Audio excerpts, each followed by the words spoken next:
the end of day two. I kind of feel like I'm the meat in the sandwich between the two things that everyone really came for this afternoon.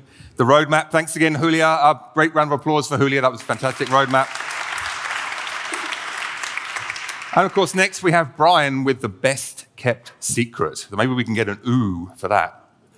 But before that, a short story about Community 2.0 from me, Ben 3.0, Liferay's new principal evangelist. If you're wondering exactly what Community 2.0 is all about, you're in luck. That's exactly what I'm going to talk to you about. If you're not wondering, well, tough. I'm still going to talk about it.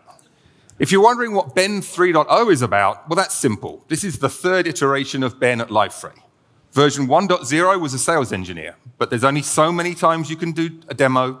There's only so many RFPs you can respond to before you go slightly mad. And that was the end of Ben 1.0.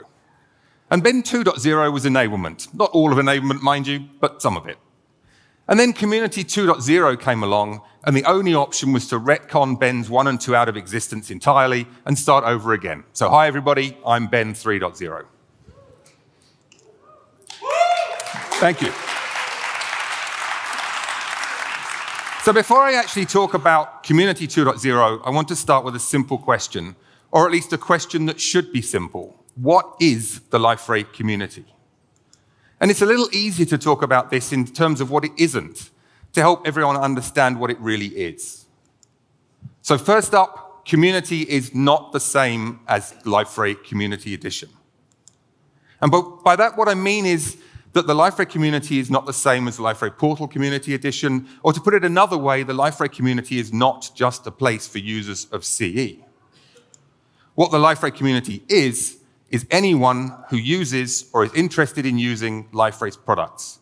That's anyone. That's all of you amazing people who've traveled from all over the world to be here, although inevitably no one's come as far as I have. It's Liferay's employees, it's Liferay's customers, it's partners, and it's people who develop using Community Edition. The key point here is that it's inclusive. It's not an exclusive community. Anyone can join.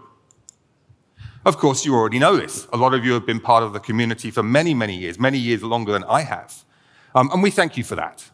And please don't leave. It would be really lonely here without you. But strangely, here at Liferay itself, this has sometimes, like lots of the time, been forgotten. Community and Community Edition have, at least internally, mentioning no departments, sales, become intrinsically linked, joined at the hip. So much so that when we talk about community, some people, sales, turn the channel, switch off entirely. Why might this be? We've sort of created this crazy situation where we're a competitor to ourselves, where the free version is a competitor to the paid version. Which leads me neatly to Community 2.0. Community 2.0 is a lot of things, but at its core, it's a reset. It's a move to bring community back to the center of everything that we do. It embraces a simple logic. The more people that use Liferay in any form, the more people are likely to want to buy our products and services.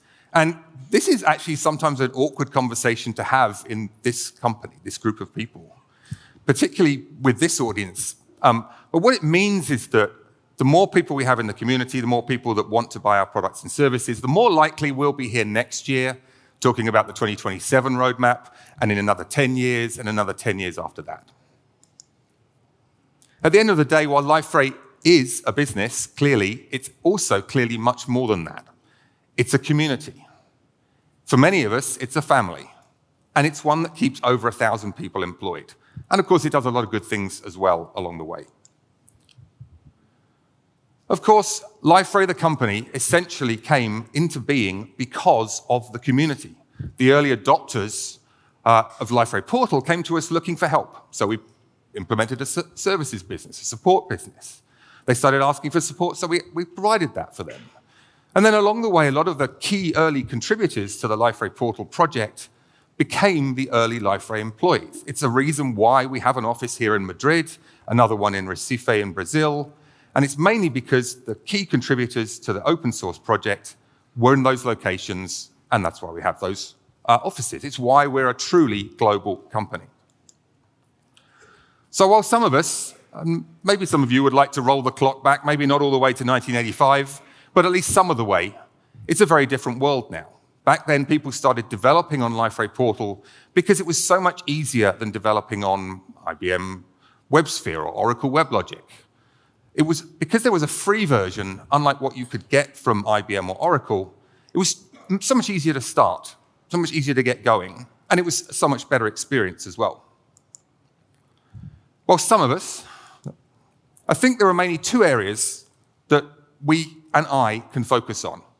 One is to maintain our existing community, hello everybody, again, and what we've been doing, but doing it better, being more useful for you, being more helpful, being more engaging, and with more engagement from us. And then the other side of things is to look at what we can do to grow, what we want to do, to introduce more people to Liferay, to bring more people into the community. So let's talk about those in a little bit more detail. First then, Liferay Dev.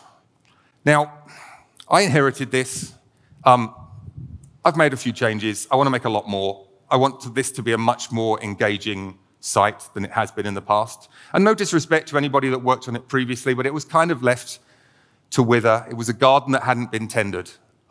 So I've done a bit of work already. I've refreshed the homepage. I've changed some of the content, give it a lick of paint, if you like. I've given more relevant information, revised the site navigation. I've done a few other things. So I implemented a new blogs search page where you can much more easily find the blogs. You can sort, filter, search, obviously. I also implemented a display page template for the blog articles themselves, which has given me a bit of an opportunity to tidy some things up. And if you've used this yet, you may not have figured this out, but at the top of the screen, you can see the categories and the tags that are assigned to the blog.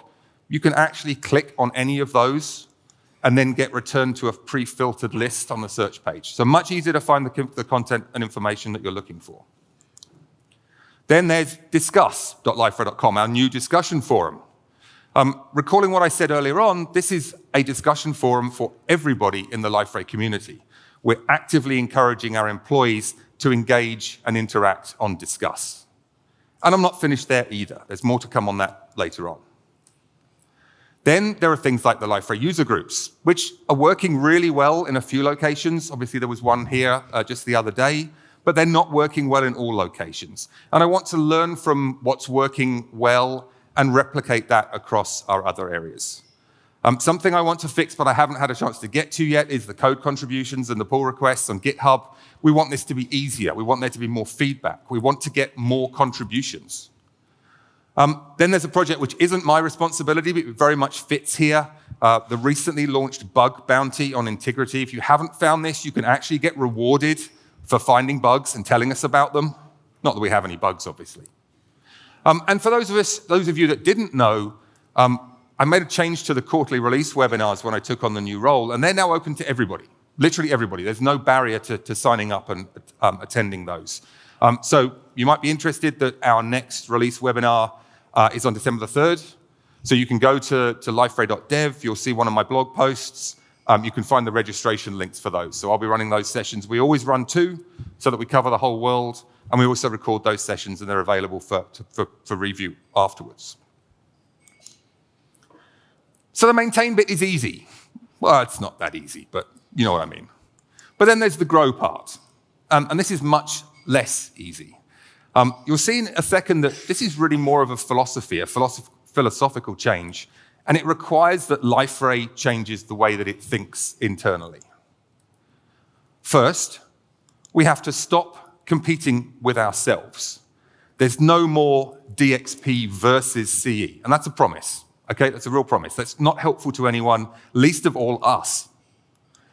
Next, what we need is an alignment between our free and our paid offerings. We want people to have access to learn and use Liferay, but also understand that if it's a production system, free isn't free, right? If it's a production system, then there's all this infrastructure that you need to run it on. There's all these people you need to work on it. So we want to make the pathway easier, more visible, the benefits of taking the paid version to be more obvious. And of course, that's going to take marketing, whether that's campaigns, social media, and so on. And of course, that ties very much back in with alignment as well.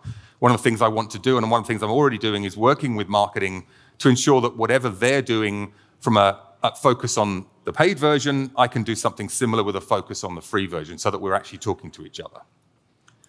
And then, of course, there's the evangelizing side. That's my job, right? I need to grow the community, which means we need to be doing more outside of this group.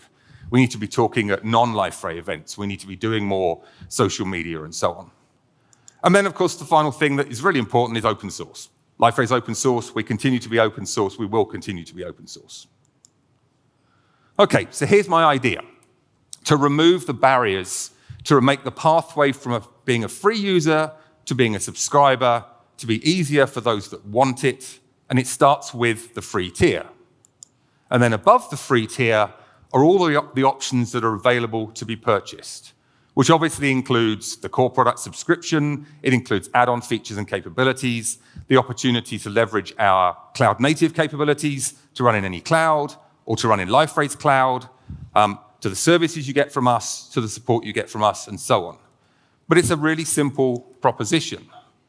It's the base subscription that unlocks everything else. And once that's been obtained, you can get access to all those other services and subscription options. And then,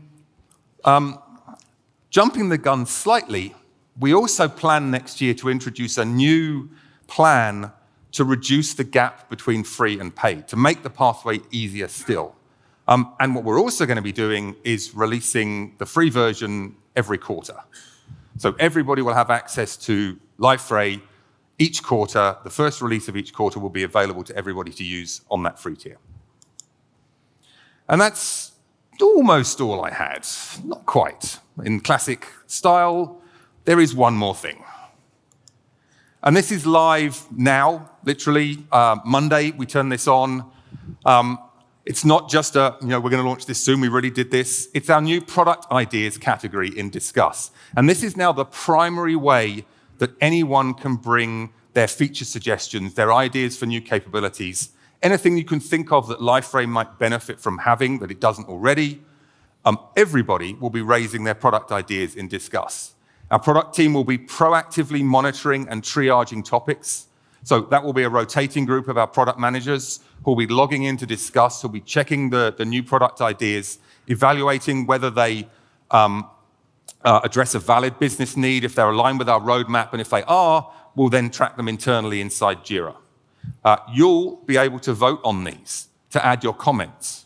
So, and the way that the triaging is going to work is that obviously if we have a request from one person and nobody else comments on it and nobody likes it, nobody votes on it, then we know that it's not of general interest. But if somebody raises a product idea and many people vote on it, many people add comments, then we know it's important to you. So please bring us your ideas. You'll also get a very clear view of what the review status is, whether it's aligned with our roadmap, whether we've decided not to go ahead with it. So bring those to us, and that's everybody. And that's really all I have. So thank you very much for your time. See you everywhere and every when. Thank you.